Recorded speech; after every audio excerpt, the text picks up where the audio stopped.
இது 2வது அட்டாக். அவருக்கு சுகர் இருக்கிறதுனால ஃபர்ஸ்ட் அட்டாக் நமக்கு தெரியாம போயிடுச்சு.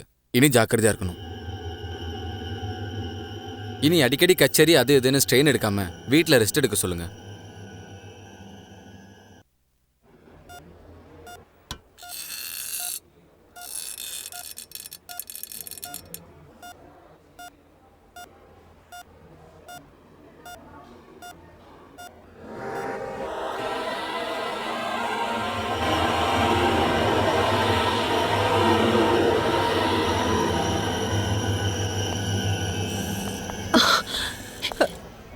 அப்பா எப்படி பாருங்க? ஒண்ணும் இல்லம்மா, மயக்கத்துல இருக்காரு. நான் போய் இந்த மருந்தெல்லாம் வாங்கிட்டு வந்துடுறேன். ஏய், நீ இங்கே நான் போய் வந்துடுறேன். அதோ அவங்க உன்னதான் பார்க்க வந்திருக்காங்க.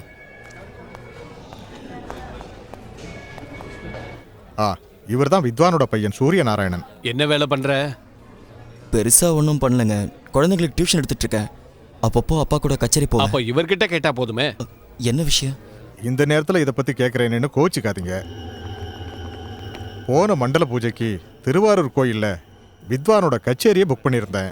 அதுக்கு அட்வான்ஸுங்கிற பேரில் வித்வான் என்கிட்ட கொஞ்சம் காசையும் வாங்கிட்டாரு. மகனோட வீடு கட்டணும்னு கேட்டார். அவருக்கு அவசரங்கிறதுனால இதோ இவர்கிட்ட ஒரு 1.5 லட்ச ரூபா பணம் வாங்கி கைமாத்த அவருக்கு கொடுத்தேன். எனக்கு அவர் மேலே எப்போவுமே நம்பிக்கை உண்டு. ஆனால் இது காசு விஷயம் இல்லையா, அதான் கேட்டுட்டு போகலான்னு வந்தேன்.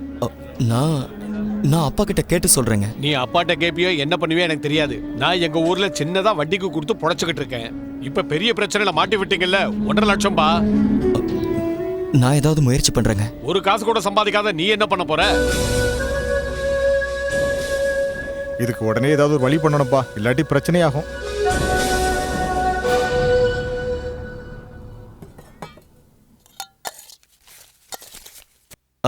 எல்லாம் ரெடியா இருக்குல்ல? டாக்டர் என்ன சொன்னாரு? இன்னைக்கு மத்தியானத்துக்கு அப்புறம் ஐசியூல இருந்து மாத்திடலாம்னு சொல்லிட்டாரு. அவரு நிம்மதியா ஆஸ்பத்திரியில போய் படுத்துட்டாரு. எங்க குழந்தைங்களுக்கு யார் பதில் சொல்றது? சித்தப்பா, அப்பா எப்ப வீட்டுக்கு வருவாரு?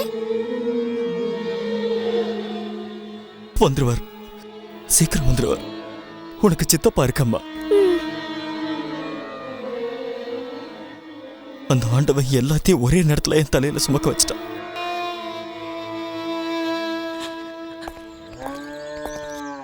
வணக்கம்.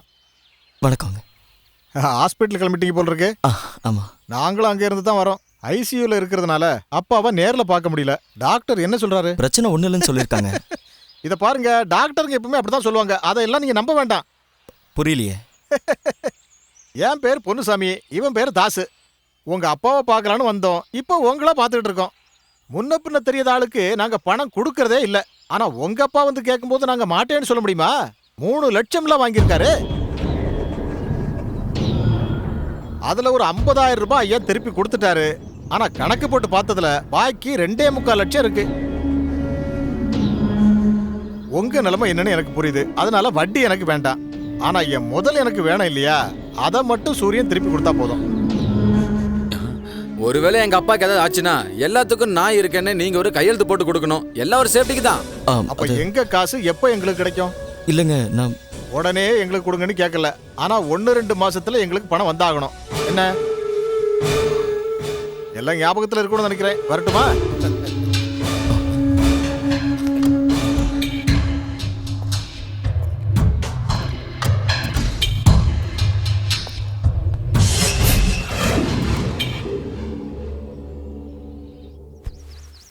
இப்படி பயந்துட்டே இருந்தா எப்படிரா?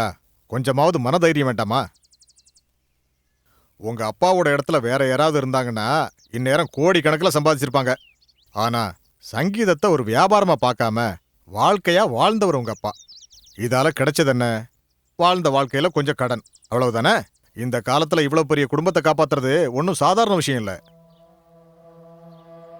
அப்புறம் திவாகர் இருக்கானே, அவன் கல்ஃப்ல இருந்து வந்ததுக்கு அப்புறம் பல பிசினஸ் ஆரம்பிச்சு அதுல ஏகப்பட்ட கடனாளி ஆகிட்டான். அவன் பட்ட கடனை எல்லாம் உங்க அப்பா தான் அடைச்சிட்டு இருந்தாரு. எனக்கு இப்ப என்ன பண்றதுன்னே தெரியல. நீங்க தான் எனக்கு உதவி பண்ணணும். எங்கேயாவது எனக்கு ஒரு வேலை வேணும். நான் இப்ப சம்பாதிக்கலன்னா என் குடும்பத்தை காப்பாற்ற முடியாம போயிடும். என்னப்பா இப்படி எல்லாம் பேசிட்டு இருக்க? இந்த கச்சேரி இதெல்லாம் வச்சு என் குடும்பத்தை காப்பாற்ற முடியாதுன்னு நினைக்கிறேன். நீ ஏன் கவலைப்படுற? உனக்கு ஒரு வேலை தானே, அதை நான் வாங்கி தரேன். ஆனா உங்க அப்பாவை சமாதானப்படுத்த வேண்டியது உன் பொறுப்பு. இதுக்கு கண்டிப்பா உங்க அப்பா ஒத்துக்க மாட்டாரு. என்ன திடீர்னு இப்படி ஒரு முடிவு எடுத்திருக்க? இந்த நிலைமையிலையும் இந்த குடும்பத்தை காப்பாத்துறதுக்கு நீங்க கஷ்டப்படுறத பார்க்கும்போது ஒரு பையனா உங்களுக்கு உதவணுங்கிற எண்ணம் எனக்கு இருக்காதா? நான் என்ன குழந்தையப்பா உங்களை நம்பி இருக்கிறதுக்கு? நான் ஏதாவது வேலைக்கு போறேன்ப்பா. என்னால முடிஞ்சது 4 காசு சம்பாதிச்சு கொடுக்கறேன். சங்கீதத்தினால உங்களுக்கு இது வரைக்கும் என்னப்பா கிடைச்சது? நிறைய பொண்ணட, அப்புறம் காசு கேட்டு வர நிறைய கடன்காரங்க. சூர்யா, நீ யார்கிட்ட பேசுறேன்னு தெரியுதா? உங்களுக்கு தெரியுமாமா, அப்பா ஆஸ்பத்திரியில் இருந்த போது அவரை பார்க்க வந்தவங்க எல்லாருமே கடன்காரங்க தான். பணத்தை வாங்குறதுக்கு தான் அவங்க எல்லாம் வந்தாங்க. அவங்களுக்கு தேவையானது கீர்த்தனை இல்லப்பா, பணம் தான்ப்பா, பணம். இத்தனை கடன்காரங்க இருக்காங்கிற விஷயத்தை ஏன்பா என்கிட்ட இருந்து மறைச்சிங்க? அது மட்டும் இல்ல, இது நினைச்சு நீங்க துக்கத்துல இருக்கும்போது நாங்க மட்டும் சந்தோஷமா சிரிச்சு பேசிக்கிட்டு எந்த கவலை இல்லாம எப்படி இருக்கிறது?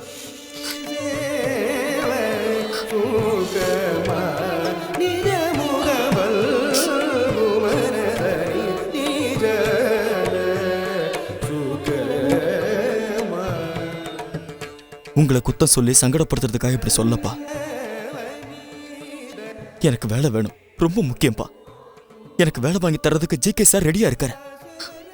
நீங்க சரின்னு சொல்லுங்கப்பா, கெஞ்சி கேட்டுக்கிறேன்.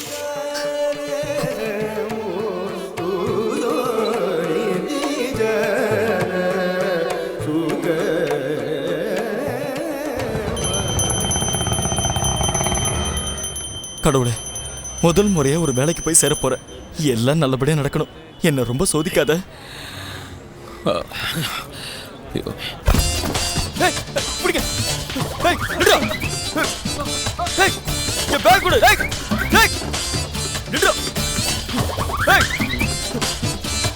நில்றா. ஏய், நில்றா. ஏய், என் பேக் யாரா பிடிங்க. ஏய்,